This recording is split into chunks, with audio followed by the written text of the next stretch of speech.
Cerita hari ini mengisahkan seorang eksekutif bank yang menggodam sistem untuk mencuri 1 sen sehingga ia menjadi jutawan. Apa yang berlaku pada tahun 1990 adalah sesuatu yang di luar dugaan orang ramai, terutamanya rakyat Malaysia. Kes ini boleh dikategorikan sebagai satu rombakan, namun ia dilakukan dengan begitu teliti dan tidak disedari oleh sesiapa. Apa yang lebih menarik, ia hanya dilakukan oleh seorang individu sahaja bernama Aman Shah. Hanya bekerja sebagai seorang eksekutif di sebuah bank dengan gaji RM1,800 sebulan, Aman Shah menjalani kehidupan yang sangat mewah seperti seorang jutawan dengan memiliki 6 buah kereta sport mewah. Kereta-kereta tersebut dibeli secara tunai, dengan 3 daripadanya tidak didaftarkan dan tidak dibayar cukai import. 2 lagi didaftarkan di atas namanya dan sebuah lagi di atas nama teman wanitanya, Raha Vivi Abu. Kesemua kereta ini bernilai RM3.05 juta secara keseluruhannya. Di antaranya ialah yang pertama Lamborghini RM1.3 juta, yang kedua Porsche 928 S4 RM638,000, yang ketiga Porsche Carrera RM350,000, yang keempat Mercedes-Benz 300 SL RM502,000, yang kelima Mercedes-Benz 300i RM192,000, yang keenam BMW 329i RM68,000.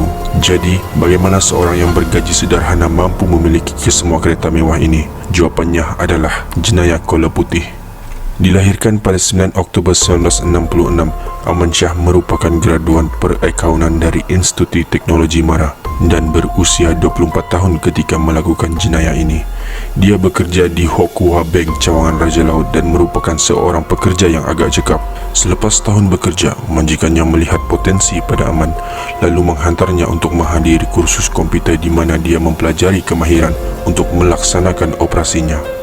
Aman kemudiannya dinaikkan pangkat sebagai ketua di Jabatan Pemprosesan SPID, iaitu Sistem Pemindahan Elektronik untuk Dana dan Sekuriti.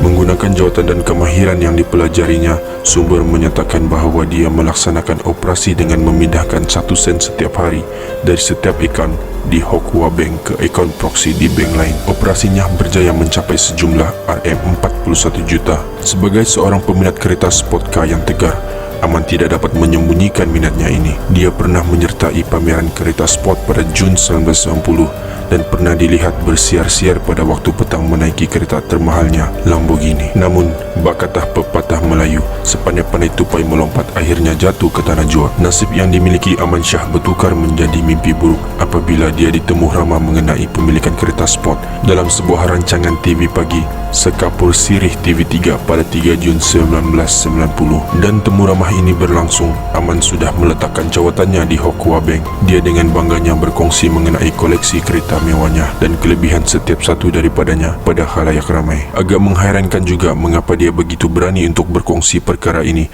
memandangkan ia boleh menimbulkan syak wasangka daripada orang ramai, terutamanya majikan dan pekerja-pekerja lain. Secara kebetulan, bekas majikannya juga menonton TV rancangan tersebut. Tidak berasa kagum, bekas majikan Aman sebaliknya berasa curiga bagaimana bekas pekerjanya dengan gaji RM1,800 sebulan mampu memiliki koleksi kereta mewah tersebut. Tanpa membuang masa, bekas majikannya bergegas menemui juru audit untuk melakukan audit terhadap kesemua transaksi yang dilakukan dan melibatkan Aman Shah. Selepas berpuas hati dengan bukti yang dimiliki, bekas majikannya membuat laporan polis di Balai Polis Campbell pada 8 Jun 1990. Berikutan laporan polis ini, Aman Shah telah diberkas di kondominium mewahnya di Bangsar 3 hari kemudian. Pihak polis mempercayai bahawa jenayah ini dilakukan dengan memindahkan wang pelanggan ke dalam akaunnya selepas berjaya memecahkan kod keselamatan.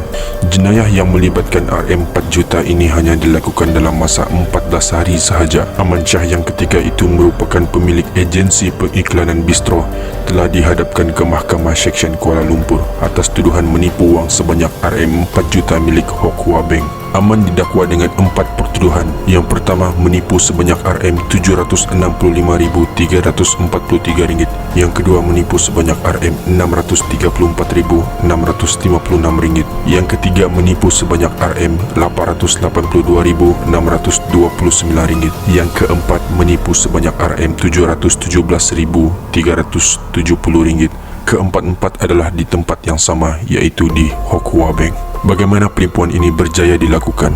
Aman Shah melakukannya dengan memperdaya pihak pengurusan bank negara di mana dia mengemukakan arahan palsu melalui sistem pemindahan elektronik untuk dana dan security SPITS. Arahan palsu ini membolehkan Aman memindahkan wang daripada Hock Hua Bank ke akaun agensi periklanan bistro miliknya di Bank Bumi Putra Malaysia. Aman Shah, seorang eksekutif bank dan peminat kereta sport yang berjaya, memperdayakan dua buah bank untuk mengaut keuntungan RM4 juta dengan pantas, telah didapati bersalah dan dijatuhkan hukuman penjara 5 tahun.